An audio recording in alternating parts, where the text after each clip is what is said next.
खबर के प्रायोजक हैं शमा मेडिकल स्टोर, हॉस्पिटल चौक, जहूर कॉम्प्लेक्स सी। कृपया चैनल को सब्सक्राइब करें व बेल आइकन को दबाएं, जिससे आपको जिले, प्रदेश व देश की गतिविधियों की जानकारी मिलती रहे।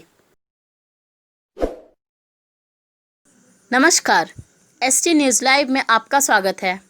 मैं हूं मानसी। भाजपा जिलाध्यक्ष इंद्र शरण सिंह ने कहा, कृषि सुधार विधेयक मोदी सरकार का ऐतिहासिक कदम, किसान के कल्याण के लिए समर्पित। विपक्ष केवल गुमराह कर सकता है, भला नहीं। कांग्रेस शुरू से ही देश के किसानों को कानून के नाम पर अनेक बंधनों से जकड़ रखा है। आज तक तो किसानों के हित में कोई फैसला ना तो लिया और ना ही लेने दे रही है।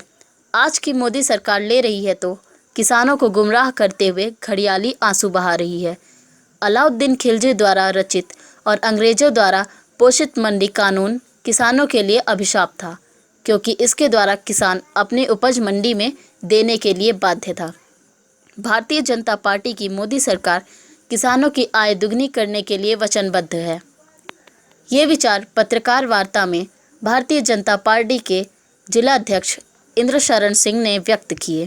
श्री चौहान ने कहा कि देश में एमएसपी व्यवस्था समाप्त नहीं होगी, बल्कि कृषि सुधार के नए विधेयकों से किसान और सशक्त और समृद्धशाली होगा।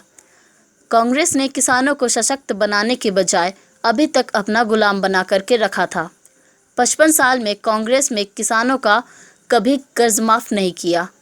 जहां किया भी तो उसमें भारी घोटाला करते हुए अपनी तिजोरी भरी, जबकि प्रधानमंत्री नरेंद्र मोदी ने किसान सम्मान निधि के तहत किसानों को 92,000 करोड़ रुपए से अधिक की राशि उनके खाते में डालकर दृढ़ इच्छा शक्ति का उदाहरण प्रस्तुत किया।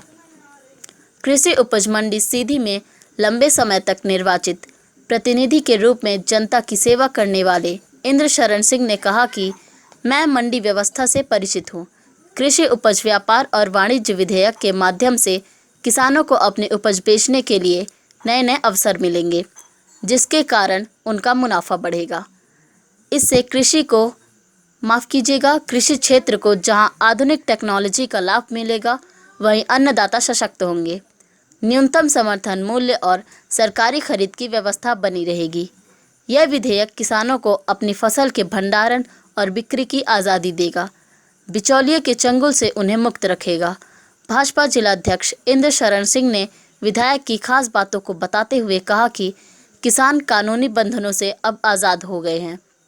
बिल लोकसभा और राज्यसभा से पारित होकर राष्ट्रपति के हस्ताक्षर के बाद किसानों को समर्पित होगा। किसानों के पास मंडी में जाकर लाइसेंसी व्यापारियों को ही अपने उपज बेचने की व्यवस्था नहीं होगी। जब किसान अपनी मर्जी का मालिक होगा, किसानों को उपज बेचने का विकल्प उन्हें सशक्त बनाएगा। किसान किसी भी राज्य की सीमा में रहकर किसी भी राज्य में अपनी फसल की बिक्री कर सकेगा। केंद्र सरकार किसानों के लिए कृत संकल्पित है। कृपया चैनल को सब्सक्राइब करें व बेल आइकन को दबाएं, जिससे आपको जिले, प्रदेश व देश की गतिविधियों की जानकारी मिलती रहे। इस खबर के प्रायोजक थे साईं टेबल्स, वन विभाग के सामने, सीधी।